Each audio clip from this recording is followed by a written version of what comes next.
학생 여러분 반갑습니다. 화법과 작문, 오늘은 설득 전략 사용하기에 대해서 공부하도록 하겠습니다. 어제 선생님하고 공부한 내용은 그 설득을 위한 논거에 대해서 공부를 했었죠. 논거의 개념과 종류를 공부를 했었고 어떻게 수집한 논거를 선별하는가까지 지난 시간에 정리를 했습니다. 자, 오늘은 설득 전략에 대해서 공부해 보도록 하겠습니다.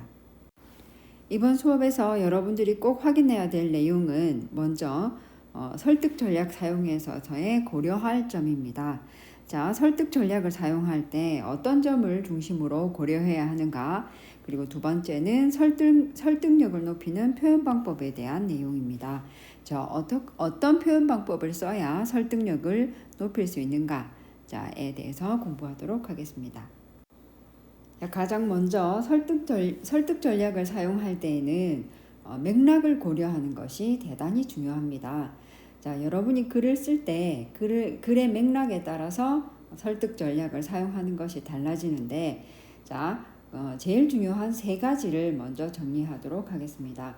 먼저 설득 전략을 사용할 때는 첫 번째로 독자를 고려해야 되고, 두 번째는 주제를 고려하셔야 되고, 세 번째는 글의 유형을 고려해야 됩니다.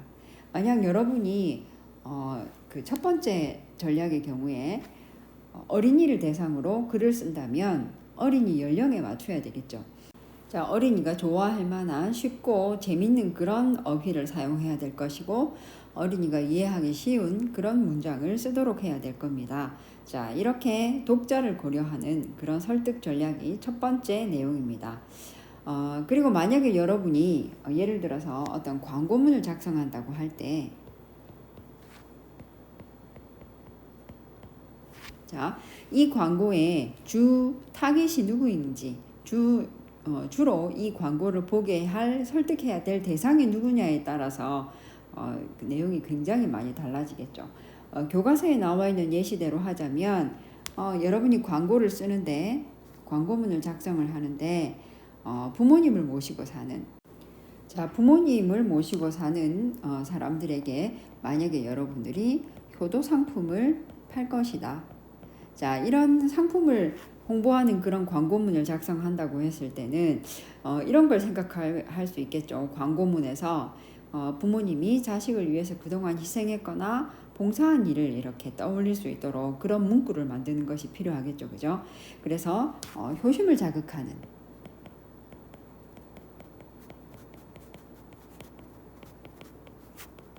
자, 효심을 자극하는 문구를 쓸 경우에 설득력을 높일 수 있겠습니다.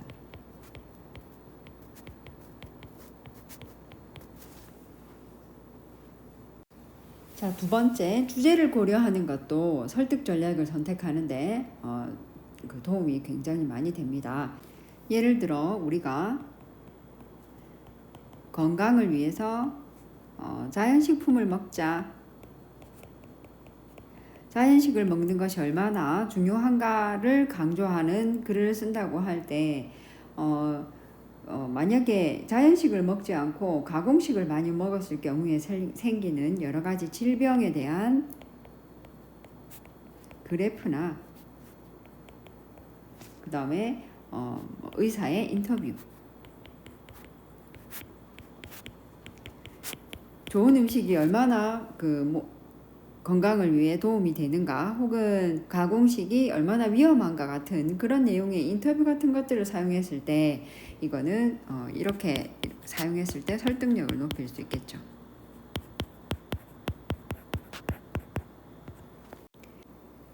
세 번째로 글의 유형에 따라서 설득 전략이 달라진다고 할 수 있습니다. 자, 만약에 여러분들이 신문 사설을 쓴다고 하거나, 자, 이렇게 긴 글을 쓸 때와 짧은 광고문을 쓸 때는, 자, 길이에서도 차이가 나니까 매체에 따라서 설득 전략을 다르게 쓸 수 있겠죠. 신문에 기고할 설득하는 글과 인터넷 매체에 게시할 글도 역시 아마 차이가 날 겁니다. 종이 신문인 경우와 인터넷 신문이라면 거기에 맞는 적절한 설득 전략을 사용해야 하는 것이기 때문에 이런 글의 유형에 따라서도 설득 전략을 달리해서 써야 하겠습니다. 자, 잠시 뒤에 예시를 한번 보겠습니다. 자, 그리고 글의 설득력을 높여주는 표현 방법을 정리하겠습니다. 표현 방법은 우리 지금까지 문학 표현할 때도 굉장히 많이 여러분들이 배웠을 건데, 제일 많이 쓰는 것들이 비유 표현입니다. 그 다음에 서리법을 많이 쓰죠, 그죠? 그 다음에 이중부정을 쓰는 경우도 있습니다. 자, 어떻게 사용하냐 하면, 자, 비유의 예시입니다.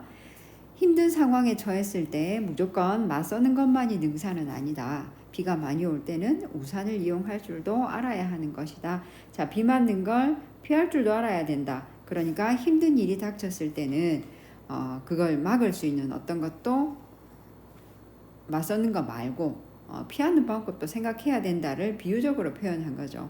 근데 단순히 이걸 피할 수도 있어야 된다라고 이야기하는 것보다 여기 나온 것처럼 비가 많이 올 때는 우산을 이용할 줄도 알아야 한다라는 식으로, 그러니까 비유적인 표현을 썼을 때는 훨씬 더 쉽고 빠르게 내용을 전달할 수 있고 설득력을 높일 수 있습니다. 자, 두 번째 서리법은 여러분들이 많이 쓰는 방법이죠, 그죠? 의문의 형태로 표현하는 것입니다. 자, 그렇다고 답변을 요구하는 건 아니죠. 이런 의문형을 사용을 하면 독자가 그걸 읽는 순간 스스로 답을 찾아내는 그런 생각을 하게 된다는 겁니다. 그리고 그 과정을 통해서 의미를 강조하는 방법이죠. 자, 예를 들어서 기부는 꼭 돈이 많은 사람, 유명한 사람만이 할 수 있는 것일까? 라고 설득하는 설득적인 의문문을 사용하는 방법입니다. 자, 이 경우에 상대방한테 꼭 답변을 요구하는 건 아니지만 독자가 이 글을 읽는 순간 머릿속으로 한 번 더 생각을 하게 되는 거죠. 이런 식으로 독자의 마음을 움직일 때 효과적인 방법입니다. 자, 그리고 세 번째 이중부정입니다. 논설문에 굉장히 많이 쓰이는 표현 방법인데 한번 부정한 걸 다시 부정을 하는 방법입니다. 자, 예를 들어서 이런 이유로 청소년 게임 중독 현상을 걱정하지 않을 수 없다.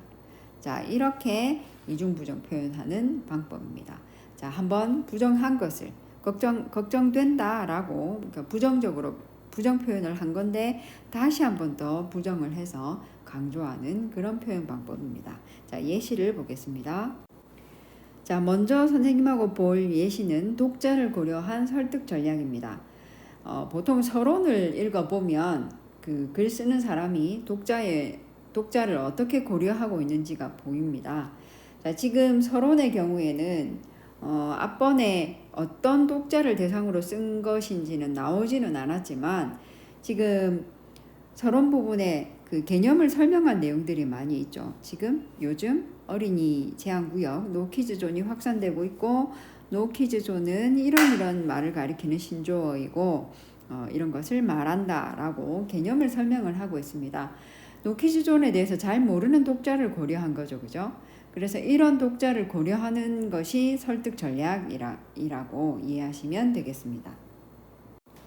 자, 그리고 설득 전략을 높이는 표현 사례입니다. 원래 표현 전략을 사용하지 않고 그냥 쓴 내용은 자, 이겁니다.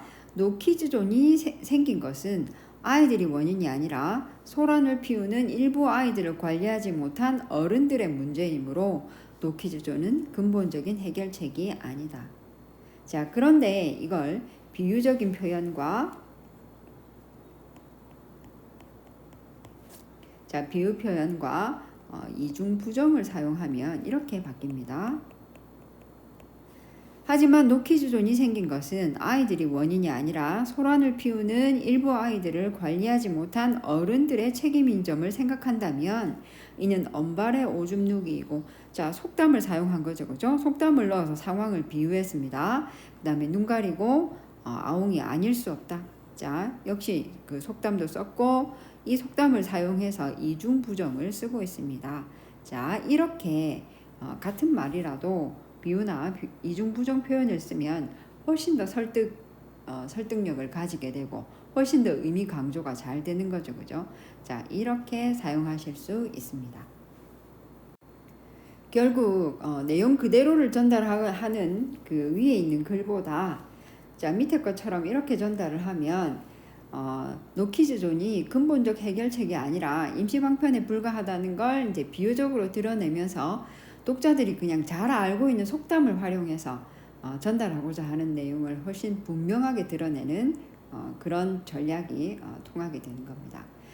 이렇게 사용을 하게 되면 오히려 위에 있는 것보다 물론 의미상 크게 뭐 다르지 않지만 위에 있는 글보다 밑에 있는 글이 더 설득력을 높인다라고 볼 수 있습니다. 자, 지금까지 설득 전략의 여러 가지 효과와 사용 방법, 그 다음에 예시들을 보았습니다. 자, 선생님이 올려둔 활동지를 잘 보시면 주장하는 글에서의 설득 전략에 대한 문항들이 있으니까 잘 풀어보시고 과제물 올려주시기 바랍니다. 자, 고생하셨습니다.